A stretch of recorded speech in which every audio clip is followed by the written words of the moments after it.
Sveicināti Ventspilnieki! Esam sagaidījuši sauli. Studijā Gonda Pūrniece.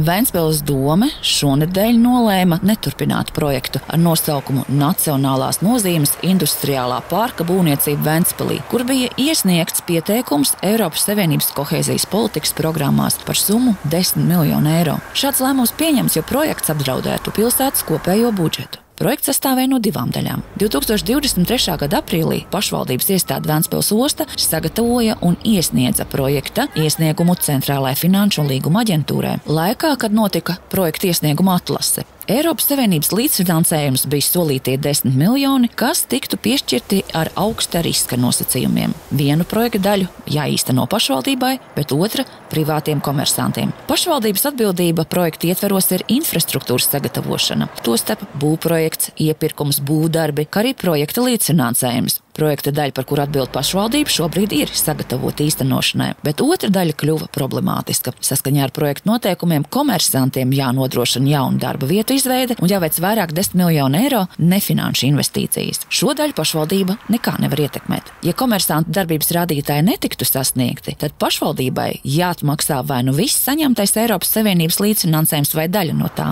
Atkārtot veicot Ventspilī uzņēmumu aptaujas un apkopojot uzņēmumu rādītājus, pašvaldība secināja, ka komersantu kopējais plānotais nefinanšu investīciju apjoms nesasniegtu projektā plānoto. Tika secināts, ka projekts radītu kritiskus zaudējumus pašvaldības budžetā. Savukārt naudas trūkums negatīvi ietekmētu spēju realizēt citus projektus. Lai izvairītos no iespējamiem riskiem, dome nolēma izbeigt vienošanos starp Ventspils pašvaldības iestādi Ventspils osta un Centrālo finanšu un līguma aģentūru par šo Eiropas Savienības projektu īstenošanu. Tā kā projekta ietvaros jau šobrīd ir izstrādāta ražošanas ēku būvniecības dokumentācija neuzsāktam projektam, tad šis būvprojekts var noderēt citiem mērķiem, attīstot turpmāk ražotnes Ventspilī.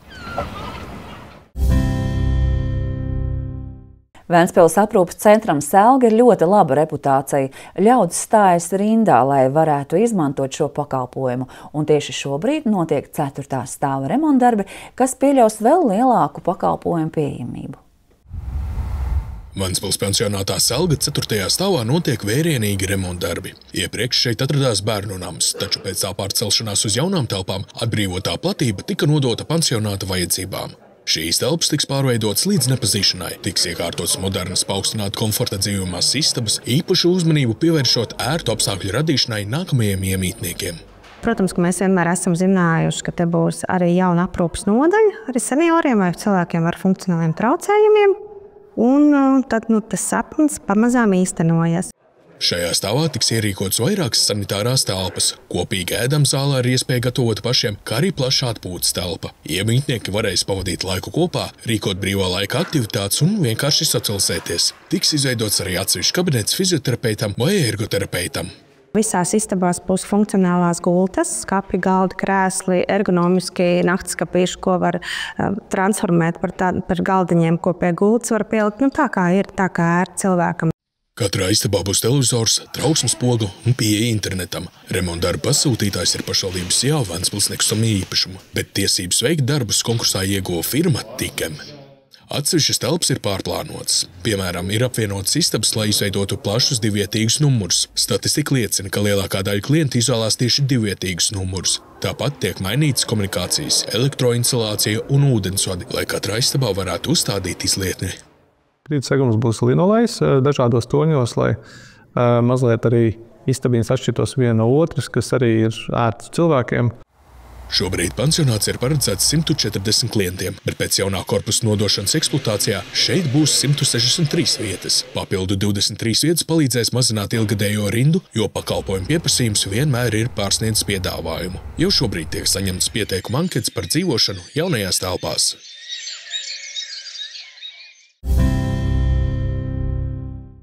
Sākoties pavasara-vasaras sezonai, Ventspilī tiek uzsākta pakāpeniska sabiedriskā transporta, sezonālo reisu un maršrutu atjaunošana. Ventspils pilsētas autobusu maršrutās kā pirmie atsāks kursēt numur 15 autoosta Akmeņdziras, trešdienās, piekdienās un svētdienā. Tāpat kursēt sāks numur 23. autobus AK Akmeņdzirnas, AK Akmeņdziras, Celtnieku iela, trešdienās, piekdienās, svētdienās. Autobus numur 14. Ventspils Kurzeme kursēs trešdienās, sestdienās un svētdienās. Pilsētas maršrutos tiek atjaunoti arī sekojošie sezonālie reisi. Maršrutā numur 6 Ventomaņaks Meža kapi, atsevišķi reisi kursēs līdz jaunajiem meža kapiem. Maršrutā numur 8 Staldzene centrs, atsevišķi reisi kursēs līdz Laivu bāzei un Briežu dārzam. Maršrutā numur 23 Meža kapi Ventspils nafta. Pirmais reiss no pilsētas jau 7:00 no rīta tiek pagarināts līdz Pūšniekiem. Savukārt Ventspils novadā no 1. aprīļa tiks atjaunot sezonālie reisi maršrutā Ventspils Akmeņdziras Liepene. Sabiedriskais transports šajā maršrutā kursēs līdz 31. oktobrim. Sīkāk informāciju par sezonālo reisu un maršrutu kursēšanas laikiem var atrast autobusu pieturās un mājaslapā www.ventspilsreiss.lv sadaļā kustības saraksti.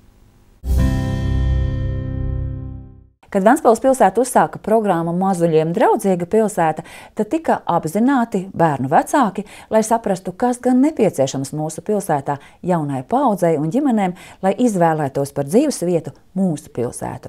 Pēc tam regulāri notiek mazuļu fotokonkursi, un par vienu no tādiem mēs pastāstīsim. Šodien notika tradicionālā fotokonkursa Mazuļa ziemas prieki 2025 uzvarētāja balvošana. Šoreiz konkursam tika iesniegts rekordliels fotogrāfiju skaits - 59. Žūrija izvēlējās 3 labākos darbus un uzaicināja fotogrāfiju autors uz balvošanas ceremoniju. Arta Jansone saņem balvu šajā konkursā 3. reizi. Viņa jau ir iegūsi 1. un 2. vietu, bet šoreiz 3. vieta. Bija skaista tāda sniegota diena, gājām pastaigā ar ragaviņām. Tad pa ceļam uz Lemberga hūti piestājām pie tiem zaķīšiem. Uztaisījām bildi, jā. Jūs meklējat kādu rākursu speciāli vai tā galvenais, lai noķertu momentu vai kā? Baigi jau nemeklējam rakursu. Vairāk tā dabīgi, kā sanāk, tā nesanāk. Viņai patika fotografēties? Pēc garstāvokļa. Naudas balvu un dāvanu karti izklaides objektu apmeklējumam par 2. vietu saņēma Kristaps par sava dēla fotogrāfiju uz Krišjāņa Valdemāra skulptūras fonu. 1. vietu žūrija piešķīra Pobrovu ģimenei. Esmu māmiņa dekrētā un es ar mazajiem gāju pastaigā. Un es zināju par to konkursu ne 1. reizi. Jā, un tad forši viņi uz batutiem lēkāja. Un tās zaķaustīņas tā forši cēlās uz augšu. Lieliska sajūta, tāpēc, ka beidzot mēs saņemam balvu. Tāpēc, ka tas ir mūsu jau 4. mēģinājums. 4. Jā, laikam 4. jā. Konkurss notiek Ventspils sociāla dienesta īstenotās programmas Ventspils mazuļiem draudzīga pilsēta ietvaros. Šīs programmas mērķis ir padarīt jauno ģimeņu dzīvi ērtāku. Tāpat regulāri tiek veikta aptauja, kurā vecāki var izteikt savus ierosinājumus pilsētas infrastruktūras uzlabošanai. Tieši šobrīd norisinās kārtējā šāda veida aptauja. Līdz 17. aprīlim visos portālos pieejam Ventspils LV, sociālā dienas portālā un arī Facebookā mazo ventspilnieku aptauju, kur ģimenes var iesniegt priekšlikumus, ko mums vajadzētu pilsētvidē uzlabot, mainīt vai papildināt. Tāpat tās arī gan izklaides jomā, gan arī infrastruktūras jomā. Aicinam aizpildīt aptauju, lai mēs varētu padarīt pilsētu vēl pieejamāku ģimenēm ar bērniem. Piedalās jau priekšlikumi ir vai ne? Ir priekšlikumi. Vakardien pats skatījos, ir vairāk kā 130 priekšlikumi jau ieteikti. Galvenokārt akcents ir likts uz to, ka ir nepieciešams papildināt bērnu laukumā atrakcijas.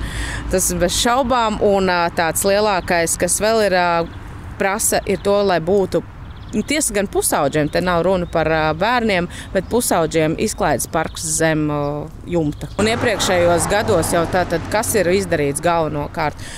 Tas, kur reti ir, tas ir šūpols ar mammām, ar bērniem. Ne mammām, bet vecākam ar bērnu kopā var šūpoties. Tas priekš manis bija atklājums, kad es pārcēlos uz Ventspilu dzīvot. Tad ir brīvkrāni pieejami, kur ūdeni var dzert. Tas arī mums ir tāds, nerunāsim jau par ielām, kas ir pielāgots tam, lai gan var ar riteņkrēslu pārvietoties, gan ar ratiņiem pārvietoties. Tāpat pārtinamie galdi. Es pat atceros savā laikā, kad es ar savu bērnu braucu uz Statoilu un pat nebija, kur bērnu pārtīt. Ja? Šobrīd Ventspilē, kurā iestādē grib tev tādas iespējas tiek nodrošināts. Ja? Tā kā es teiktu, ka tā vide ir sakārtota gana daudz, un mēs arī taisījām pagājušā gadā fokus grupu. Mēs jautājām cilvēkiem, ko jums vēl vajag. Nebija tā, ka mums vajag šito. Bija vairāk jāizdomā, ko tiešām vajag, jo pa lielam jau, teiksim tā, ka ir tik daudz izdarīts, ka baigi jāpiepūla fantāzija, lai varētu pateikt, ko vēl vajag. Tas, ko es lasīju vakardien tajā aptaujā, ir tas, ka pie Rimī prasa ģimenes autostāvvietas. Ja mums daudz, kur ir tās ģimenes autostāvvietas, tad šobrīd tāda top lieta ir pie Rimī autostāvvietas ģimenēm ar bērniem. Mēs nedalām tikai pabalstus un nepiešķiram pakalpojumus, bet mēs teiksim tā, ka veidojam arī tādas tā kā kopienas centra funkcijas, kad es jau vairāk kārtas teikusi, ka pie mums vēršās ar nedažādiem jautājumiem iedzīvotājiem. Man liekas, ka tas ir parāda tādu uzticēšanos tam, ka mēs cilvēkus tā kā nepieviļam un mēģinam rast atbildes visiem jautājumiem. Līdz ar to es teiktu, ka tas ir tikai forši, ka mums ir tāda iespēja būt tuvāk sabiedrībai arī caur šādu aktivitāti kā ģimenei draudzīga pilsēta un mazuļu draudzīga pilsēta. Sociālais dienests savukārt atbalsta jaunās ģimenes, piešķirot pabalstu pēc bērnu piedzimšanas. Ja vecāki ir deklarēti Ventspilī, šī pabalsta apmērs ir 300 eiro, bet ja deklarēts tikai viens no vecākiem, tad tie ir 150 eiro. Tā ir tāda politika, lai mūsu pilsētā būtu ģimenes un lai nebūtu šis pabalstu bizness, ka cilvēki atnāk faktiski uz pilsētu tikai tāpēc, lai saņem piedzimšanas pabalstu. Un ja mums piedzimst trīnīši kādreiz dzīvē, uz ko mēs visi ceram, Rīga jau to ir izdarījusi, tad mums ir 1500 eiro par katru mazuli. Viņiem ir 400 eiro. Vēl Ventspils apmaksā vakcināciju pret ērču encefalītu bērniem līdz 3 gadu vecumam, jo valsts programmā ietverts tikai Ventspils novads, bet pilsēta tajā neietilpst. Ventspils ir vienīgā pašvaldība, kas pati nodrošina mazajiem ventspilniekiem šīs vakcinācijas, kas nav valsts programma. Tā ir pašvaldības programma mazajiem ventspilniekiem. Skaidrs, ka viņi rāpo pa zāli, un paldies Dievam, mums ir tīri zālāji. To var izdarīt, līdz ar to tad skaidrs, ka ir nepieciešams šāds atbalsts mazuļiem. Šobrīd Ventspils sociālais dienests aicina piedalīties fotokonkursu pavasara posmā. Fotogrāfijas var iesniegt līdz 31. maijam. Atgādinām, ka fotogrāfijā jābūt attēlotam bērnam līdz 3 gadu vecumam ieskaitot. Priekšrocība tiks dota fotogrāfijām, kurās bērns atrodas uz atpazīstama pilsētas objekta fona. Uzvarētāji papildus dāvanu kartei saņem arī naudas balvu 50, 75 un 100 eiro apmērā attiecīgi iegūtajām vietām. Šodien mēs, videooperatori, montāžas operatori un kolēģi žurnālisti no jums atvadāmies, lai tiktos atkal jaunumos no Ventspils ceturtdien.